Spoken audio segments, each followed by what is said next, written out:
All right, welcome to yep another recorded version of the games I've played.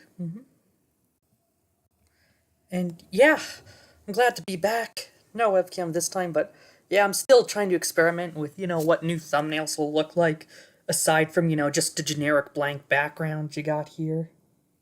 But yeah, kick back in. Hey, hope you enjoy. Today is April 14th, 2023, and yeah, so in the world of gaming, of course, I could talk about, how the Mario movie's breaking records left and right, but again, this is, a show about games. So, I know it's a gaming movie, but to me that's kind of its own subject entirely, but this week I decided to talk about Super Smash Bros. For Nintendo 3DS, Smash 4. And the thing is, to me, I consider that another landmark game because, Smash Bros. For the first time on a handheld. And, of course, with that game being, DLC heavy, yeah, I mean, it's, part of it's kind of just gone. Well, gone officially, that is, with all the eShop shutting down, no more purchases. But, I might as well just share my memories of this kind of forgotten game. But, it wasn't that bad. So, yeah, let's begin. Now, I actually got this game as a gift for my 14th birthday. I mean, I probably wouldn't have picked it up otherwise, but, I'm glad I did, because I enjoyed it. It's it just happened, one of those things that just happened by chance, honestly. I happened to get the game, and yeah, it's just sometimes it's maybe that is the best way to experience new things. It just let it happen, for lack of a better term.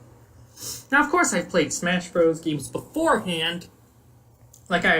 Of course, I played Brawl other places, and of course, I played the Wii U version at other places.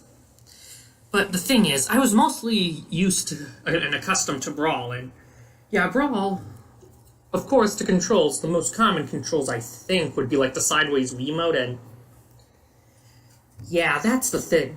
It's using a directional pad is a lot different than using the circle pad, and that's the thing, as I was just trying to say. The circle pad controls took some getting used to, because it's a flat analog stick, basically, and I mean, I don't think it was most optimal for running, because in Smash Bros. You just have to move the direction you want to run in twice. And yeah, it was just so awkward at first, but there was a learning curve, and I think that version probably had the most learning curve for me. I guess aside from Brawl, which was the first one I played. But, Now,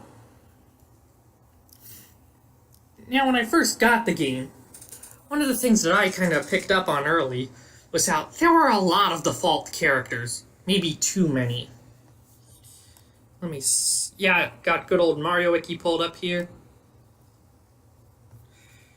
Yeah, let me just see. How many regular unlockable characters were there? 1, 2, 3, 4, 5, 6, 7, 8, 9, 10, 11, 12. Okay, so there were 12 unlockable characters. Okay, okay, maybe it wasn't that much.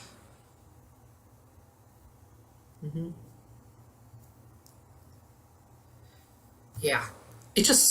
I don't know how to describe it. It just felt like a lot,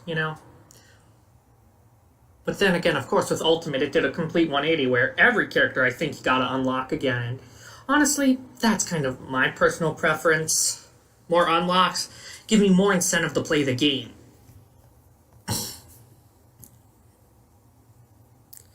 Now, of course, one of the things I should have remembered going into it was how there's no campaign mode in the game, no story mode, and yeah, it was kind of odd how it worked. It's like, of course, there was Smash Run, which I played a lot, and yeah, you have like 5 or so minutes to go through this giant stage, power up your characters by collecting these little boosters, then do a special challenge at the end. It was awesome, I tell you. Speed, jump, attack, special, arms, defense. But of course, you could battle enemies along the way, which could also give you little boosts. I remember there was like stamina smash was one of the challenges you do at the end. A race, a climbing challenge. I forget all the others. Yeah, patches they were called that you could use to boost your character. It was just so fun, and part of the thrill of it was just, seeing how high you could reach all the levels, and it was just, it's like each time you had your own personal challenge, and of course, anything goes. Because, like, the enemy placement was kind of random, and you'd always be in a different spot each time, and that was fun. It was a good variety, it was a good way to spice things up. I mean, I guess that was the closest thing there was to a story mode. Because, looking back, it did play similarly to the levels in Subspace. But what I remember reading about, or hearing, was the reason Smash 4 had no campaign mode was the fact that Sakurai himself was kind of upset with how people spoiled the ending to Subspace days after the game came out by posting footage of it online, but trust me, it only got worse over the years. Because back then, in 2008, when Brawl came out, normally it's like, people would buy the game on launch day, and then they'd grind through it, and then a few days after, that's when, things would get posted to the internet. Or it's like if it came out in different regions, some people would import the game, grind through it, post the endings. But nowadays, it's just a lot worse, if you ask me, because, well, before the game even comes out, people get early access copies, or worse, they illegally download it from some sketchy site, and it's like, they spoil everything. Or it's like they put spoilers in the thumbnails. It's like, no. Like, trust me, that's a lot worse. People doing it extra early. And it's like, yeah, I'm willing to wait for a game to come out, and it's like, no, I'm not taking any chances with those sketchy sites for downloading games like that, new games like that. No, I'm not taking my chances. And I've seen it firsthand with, like, some of my buddies. Like, yeah, like, their accounts, like, my one buddy, he downloaded a software from one of those sketchy sites. His YouTube, Google account got hacked, and yeah, no, I'm not taking my chances. But anywho, yes. I never did play the online mode in the game, and honestly, I really should do it before it's too late. I probably still have time, but I don't see myself going to it, because once you've got a taste of Ultimate and, well, Brawl, there's really no going back. I didn't have a Wii U growing up, so this was how the 3DS was the way on how I experienced most Nintendo games of the 2010s. It just was. Now, I have played Smash Ultimate online. It's okay, but I'm pretty sure the 3DS version isn't going to be that good of an experience, but, well, might as well try it, just because. And what else is there? Streets. The Street Pass mode, Street Smash. I never had a lot of Street Passes back in the day. Most of my Street Passes happened within the last 3 years, funnily enough. And I still got Street Pass content to take a look at. Especially with going to too many games, getting all the Street Passes there, like in other games. So I still got content to do, like Ghost Races in Mario Kart 7, Toad Houses and Mystery Box challenges in Mario 3D Land, Coin Rush challenges in New Super Mario Bros. 2, which I talked about last week, and I think a few exclusive items in Tomodachi Life. But Smash Run, yeah, I need to try that out, because, hey, at least I could finally complete some challenges there.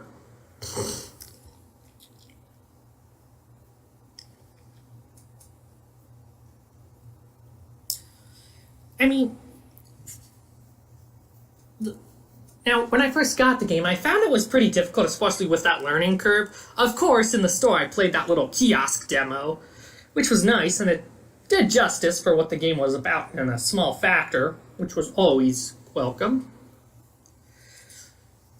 So I started the game up when I first got it, back in 2016. Yeah, this was after all the DLC and stuff came out, but not all the updates. Because I believe it wasn't until like mid-2017 or so when the game stopped getting updates. And no, I never used any of the Miiverse features. I guess I didn't miss out on much. Besides, I have the older model 3DS, so it probably couldn't have uploaded Miiverse pictures anyway, so I really don't care. It's like it wasn't really that important to me. What else is there? Just checking a peek at, my notes in Mario Wii. But if there's one thing I'm grateful, it's just that I guess I didn't play too much because I know that some people with their original 3DS models, their circle pad practically broke because it was, such an intense game on the circle pad. And yeah, honestly, with most 3DS games, I find myself using the D-pad more, especially with 2D games and DS games. In fact, a bunch of 3DS games I already have don't use the circle pad much. Like Miitopia, which I've been playing through right now, it doesn't use the circle pad much, or that is, you could use the directional pad, or you could use touchscreen controls. They give you alternatives. And even with New Super Mario Bros. 2, I just used the directional pad because it felt more precise for a 2D platformer. In Rhythm Heaven Megamix uses the directional pad more than the circle pad, surprisingly. But it wasn't until late 2016 and early 2017 when I finally started getting involved with the game. Because my one buddy, he was hosting his annual pumpkin party at the time, and we played Brawl, and I got motivated then to get better at Smash after that night. And if you go over to the Gamey Goobers channel, yeah, you can see one video of footage from the night that actually got posted. There was a lot more, but I think it's sadly now lost to time. It was on the Google Drive for a while, but I think it got wiped somehow. I forget. I forget. Who knows at this point? But then, it's just like, when I wasn't working on Mario Maker for 3DS, which was a new game at the time, I was just working on Smash 4.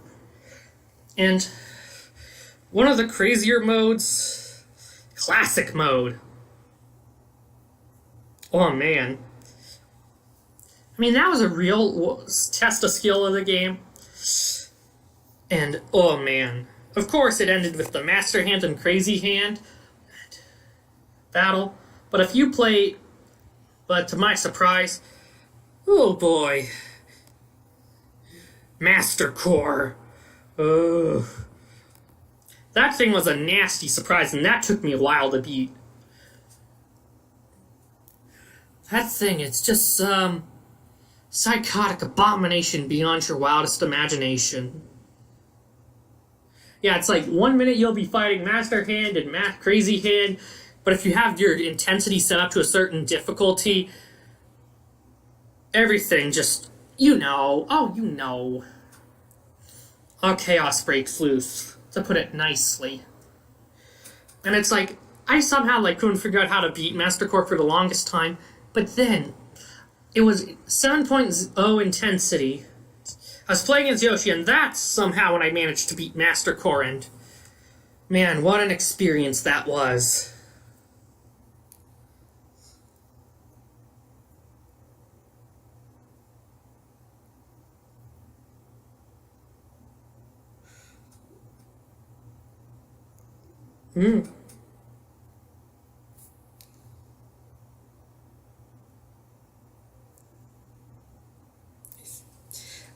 I don't think I took on Master.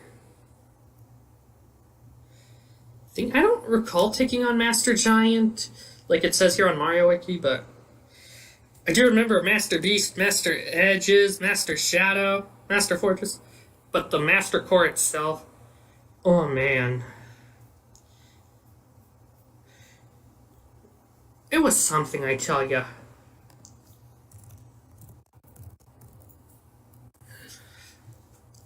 I mean, I did work on trying to get all the trophies I could back in the day. I forgot how many I did collect. Again, it's been. Last time I played this was 2017. So I really should go back and check. And, like, do a few other things before it's too late.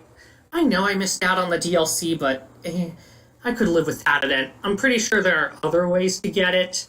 But, well, do I really need it? Do I really? Then, of course, challenges. Ooh, those were also fun. I, of course, never got them all, but normally when I would do my regular practice, my, I guess not so daily practice, yeah, I just go for trying to get all the challenges. I still do that with Ultimate and Brawl when I have the chance, but yeah, that was fun.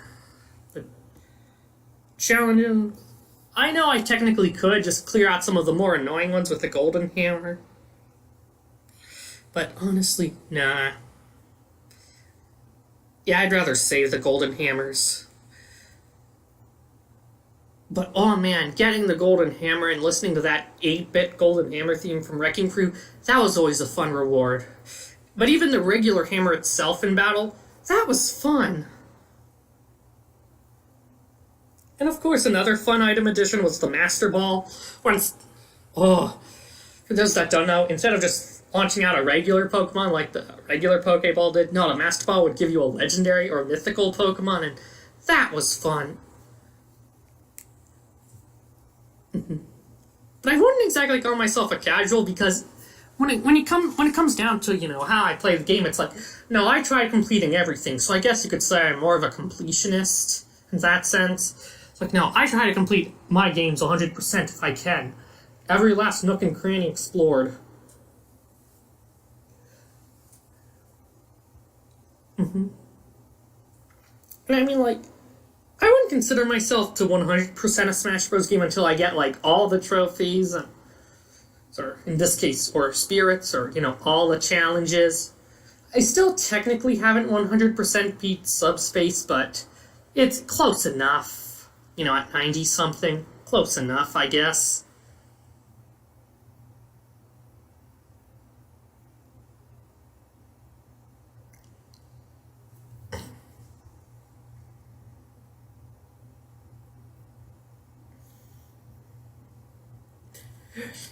Now, for the stadium, 10-man smash, 100-man smash, and 3-minute smash, that was awesome. Another fun part of the game. Gotta remember, this was my first true experience with Smash Bros. Because I didn't have Brawl growing up. I didn't get Brawl until literally last spring, believe it or not. But just watching all those Mii fighters just get flung across the stage rapidly, oh, that was awesome. But the one thing was, Cruel Smash, yeah, it lives up to the name, and I never got far. I think one time I got lucky. One time I was able to, knock one, maybe two fighters off the edge, and yeah, honestly, that's the best I'll ever get. Yeah, that one, it just wasn't fun. Because it's like, you literally just have an unfair advantage against you, but, hey, it lives up to the name.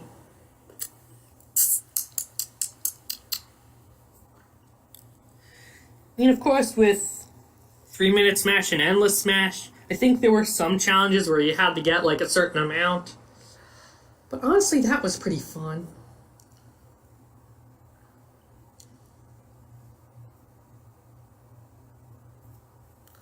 Still looking.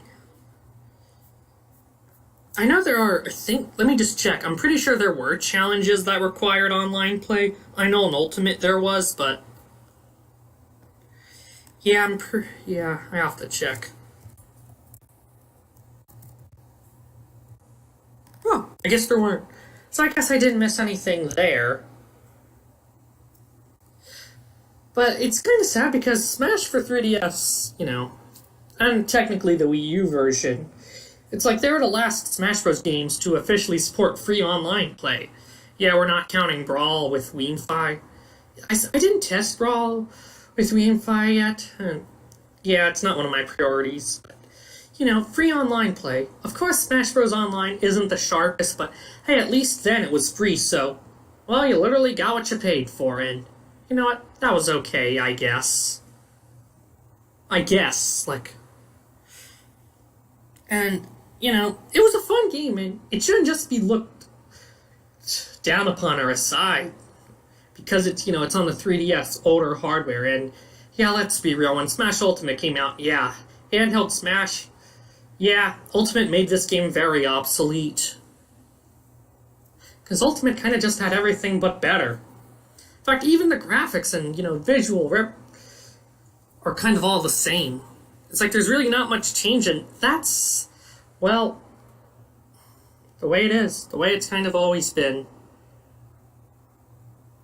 And what else is there? I mean, from what I remember, it's like the game's release kind of snuck up on us. Because it's like, I remember it's like there were rumors of a Wii U version, but it's like, well, come fall 2014, here it is! Yeah, the advertising was pretty dumb with the whole settle it and smash thing. Yeah, I never liked those commercials.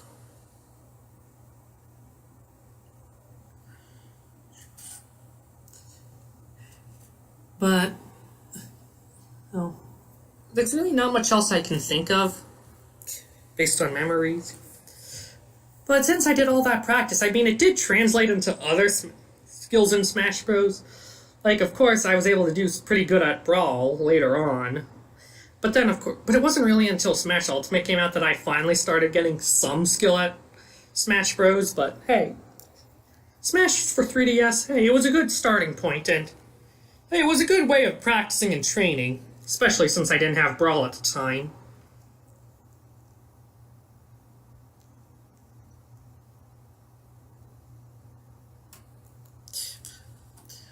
But today, I mean, with the exclusive content, Smash Run is just a lot of fun. But it's a nice little it's a charming little game, and I mean, for what it's worth, the base game itself has plenty to do. I mean, it's not super duper groundbreaking, of course, but hey, it works out. It really does. And I know some people drew complaints that, like, 3DS was the reason there were no ice climbers, but, well, I honestly never cared about the ice climbers. But I can understand if a character you wanted and it didn't get in, and yeah. But years later, I remember reading how there were supposed leaks that the Chorus Kids from Rhythm Heaven, another series I love, they were supposed to be in the game. And I think internal data hinted something about it, but, well, guess not.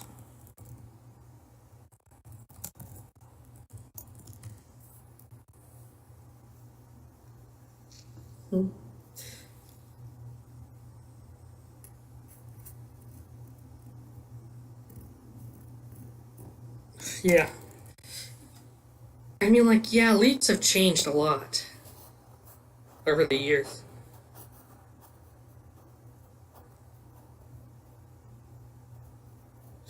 Yeah, of course there were Rhythm Heaven trophies, and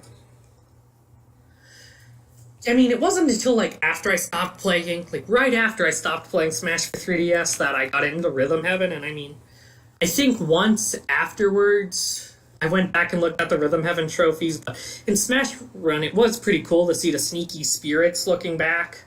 Oh, so that's what those little ghost characters were. I don't think there was any rhythm. I don't recall if there was any Rhythm Heaven music in that game. And I just gotta look.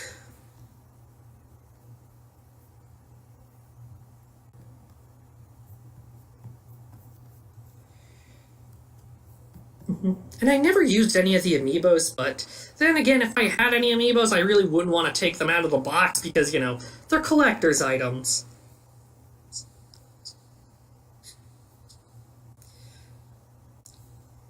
Yes. But that's about it. And I mean, like, Now, one of the fun parts about that was, I guess part of the game's presentation as a whole, it was the whole, like dramatic finishing moves, if that's what you want to call them. But of course, Ultimate made it better with the dramatic zoom in effect and sound. I mean, like, Smash for 3DS, it set the standard for years to come, and, that's why I think it's kind of an important, influential game in the series. Smash Classic. I should go back and try the Classic mode again. Of course, I did do All-Star mode, and it was fun and all. Hey, I enjoyed it. Home Run Contest was always nice. It was... The Target Blast, oh man, that was always fun. But of course with me, when Target Blast, I just use Nest, spam PK Fire, and then use his bat to send that little guy flying, and... Yeah. Of course, scoring in all the trophies. Again, with the chance of getting something new pretty much every time, it added a lot of good replay value to the game. But, it's the little things like that give the game, a boost. Gives me more of an incentive to play it, Trophies, the vault, yeah. But to wrap things up, probably one of the best parts was the end credits theme. Especially when you'd cleared Classic mode, I believe. You'd get to, while the credits were scrolling by, you could break open that one background picture. But that theme, oh, it was amazing. I mean, Lifelight's pretty good. And of course, the Brawl theme is probably one of the greatest songs in any Smash game, but that credits theme for Smash 4, yeah, that's a close second to the Brawl theme. I mean, they're just awesome for different reasons, because, they're not exactly the same genre, but hey, the music, of course, in a Smash Bros. Game, yeah, it was always just so vibrant, It was a great way of celebrating, Nintendo history at that point, while Brawl, I felt like celebrated more of gaming history at that point. Yeah, it's hard to tell, But of course, another awesome track was the Yoshi's Story Ending theme remix.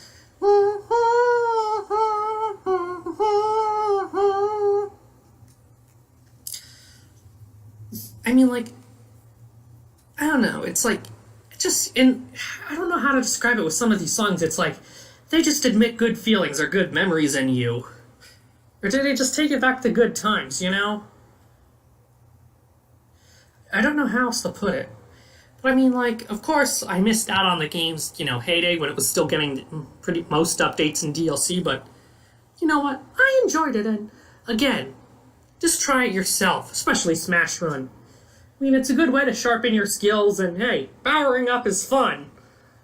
Because if it wasn't, I wouldn't have named my channel Powered Up Mike. But that's about everything I have for this week. I'm Powered Up Mike. You can catch me on Powered Up Mike on YouTube and Instagram, pretty much a lot of places. Or you can check me out on the Gamey Goobers YouTube channel. And hey, you can join the Goober Hub Discord server. Yeah, my channel and call-out channel have the links to join, but... Well, thank you for listening, for those that did. And now, back to your regularly scheduled tunes. Unless you're listening to this on demand. Well, I'll see ya.